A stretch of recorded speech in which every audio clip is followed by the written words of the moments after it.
বন্যার পানি নামছে, কিন্তু বসবাসযোগ্য হয়ে ওঠেনি বসতভিটা। বাড়ির পরিস্থিতি দেখে তাই অনেকেই ফিরে যাচ্ছেন আশ্রয় কেন্দ্রে। কেউ হারিয়েছেন ঘর, মাঠের ফসল, কেউ বা হারিয়েছেন জীবিকার একমাত্র অবলম্বন। বানভাসী মানুষের দুর্ভোগের চিত্র তুলে ধরছেন নয়নাদিত্য, ছবি তুলেছেন আলম হোসেন। ভাদ্রের আকাশ বলছে দুর্যোগ কাটছে, বাড়ছে সূর্যের তাপ। এতেই হয়তো কমে আসবে বানের দাপট। এমন আশায় অনেকেই আশ্রয় কেন্দ্রের উদ্বাস্তু জীবন ছেড়ে ফিরছেন আপন ঠিকানায়। সাথে নিয়ে আসা জিনিসপত্র গুছিয়ে ছাড়ছেন আশ্রয় কেন্দ্র। কোহিনুর বেগম আর তার ছেলের বউ আয়শার সম্বল বলতে আশ্রয় কেন্দ্র থেকে পাওয়া শুকনো খাবার আর সামান্য কিছু চাল, সেটাই বস্তাবন্দি করে রওনা দিয়েছেন। কিন্তু সড়কে এখনো পানি। এই সময় একটা ভরপুর পানি ছিল, এখন তো কিছু কমছে। যাই চাই বাড়িঘরটার শুকেছে টুকেছে নিয়ে যাইতে মারেনি, এটাই চাইতেছে। চলতি পথেই কথা হয় আয়শার সাথে।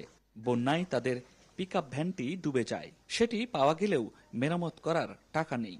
ব্র্যাক আশা গ্রামীণ ব্যাংকে ঋণ নিয়ে কিনেছিলেন এই পিকআপ। এখন কিস্তির তাগাদা আসছে। তাই কিস্তিওয়ালারা তো ফোন দিতে আছে লোনের লাই। তো কত টাকা লোন আছে? গাড়ি নিছি লোনের উপরে, গাড়ির লোন আছে, আবার কিছু টুকটাকের দিকে লোন আছে। আশ্রয় কেন্দ্রের উদ্বাস্তু জীবন তাদের পিছু ছাড়ছে না, তাই আবারও পা বাড়ান সেই পথে। কিন্তু বিবি আয়শার হাতে থাকা চিকিৎসকের ব্যবস্থাপত্র দেখে একটু খটকা লাগে। জিজ্ঞেস করতেই জানান, গেল মাসের 11 তারিখে সিজার করে কন্যা সন্তানের জন্ম দেন। ডাক্তার দেখাই নাই, এই যে হসপিটালতে আসার পর আর কোনো ডাক্তার দেখা হয় নাই। কোথাও কোমর, আবার কোথাও বুক সমান পানি মারিয়ে বাড়ি পৌঁছান এই দুই নারী। ঘর, রান্নাঘর, গোয়ালঘর এখনো পানির নিচে। গোয়ালঘরে থাকা একটা গরু ভেসে গেছে বানের তোরে।